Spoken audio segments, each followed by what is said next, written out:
ನೇತ್ರಾವತಿ ನದಿ ತೀರದಲ್ಲಿ ಶವಗಳನ್ನು ಹೂತಿಟ್ಟಿರುವ ಆರೋಪದ ಪ್ರಕರಣಕ್ಕೆ ಸಂಬಂಧಪಟ್ಟಂತೆ ಆರೋಪಿ ಚಿನ್ನಯ್ಯನಿಗೆ ಮೆಡಿಕಲ್ ಟೆಸ್ಟ್ ಅನ್ನು ಮಾಡಿಸಲಾಗ್ತಾ ಇದೆ. ಪ್ರತಿ 48 ಗಂಟೆಗಳ ಬಳಿಕ ಅಂದರೆ 2 ದಿನಗಳ ಪ್ರತಿ 2 ದಿನಕ್ಕೊಮ್ಮೆ ಆತನಿಗೆ ಮೆಡಿಕಲ್ ಟೆಸ್ಟ್ ಆರೋಗ್ಯ ತಪಾಸಣೆಯನ್ನು ನಡೆಸಲಾಗಿದೆ.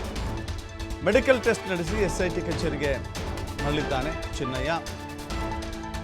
ಚಿನ್ನಯ್ಯ ಇವತ್ತು ಅಗೇನ್ SIT ಕಚೇರಿಯಲ್ಲಿ ವಿಚಾರಣೆಗೆ ಹಾಜರಾಗ್ತಾನೆ. SIT ಕಸ್ಟಡಿಯಲ್ಲೇ ಇದ್ದಾನೆ. SIT ಕಚೇರಿಗೆ SP ಸೈಮನ್ ಕೂಡ ಆಗಮಿಸಿದ್ದಾರೆ.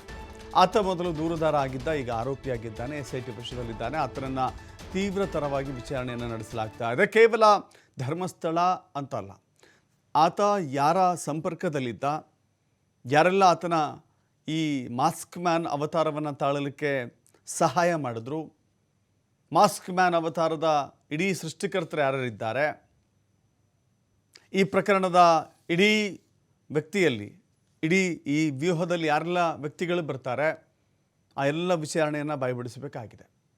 ಸಡನ್ನಾಗಿ ಪ್ರತ್ಯಕ್ಷ ಆದಂಥ ಆತ ಒಂದು ಕೈಯಲ್ಲಿ ಅಸ್ಥಿಪಂಜರವನ್ನು ಹಿಡಿದುಕೊಂಡು ಒಂದು ಬುರುಡೆಯನ್ನು ಹಿಡ್ಕೊಂಡು ಬಂದು ನಾನು ಈ ರೀತಿಯ 100 ಬುರುಡೆಗಳನ್ನು ತೋರಿಸ್ತೀನಿ, ಅಸ್ಥಿಪಂಜರಗಳನ್ನು ತೋರಿಸ್ತೀನಿ ಅಂತ ಬಂದ. ಬಟ್ SIT ರಚನೆಯಾದ ನಂತರದಲ್ಲಿ ಆತ ಹೇಳಿದ್ದೆಲ್ಲವೂ ಕೂಡ ಬುರುಡೆ ಅನ್ನೋ ರೀತಿಯಲ್ಲಿ ಆಯಿತು, ಟೊಳ್ಳು ಅನ್ನೋ ರೀತಿಯಲ್ಲಿ ಆಯಿತು. 1-2 ಜಾಗಗಳಲ್ಲಿ ಸಿಕ್ಕಿದ್ದು ಬಿಟ್ಟರೆ ಬೇರೆಲ್ಲೂ ಕೂಡ ಸಿಗಲಿಲ್ಲ. ಇದೆಲ್ಲವೂ ಕೂಡ ಒಂದು ಕಪೋಲ ಕಲ್ಪಿತ, ಜೊತೆಗೆ ಒಂದು ಹುನ್ನಾರ, ಷಡ್ಯಂತ್ರ ಅನ್ನೋದು ಬಯಲಾಯಿತು. ಈಗ ಆತನನ್ನು ತೀವ್ರ ಮಟ್ಟದ ವಿಚಾರಣೆಯನ್ನು ಮಾಡ್ತಾ ಇದ್ದಾರೆ. ಈತನ ಸಂಪರ್ಕದಲ್ಲಿ ಯಾರಿದ್ದಾರೆ,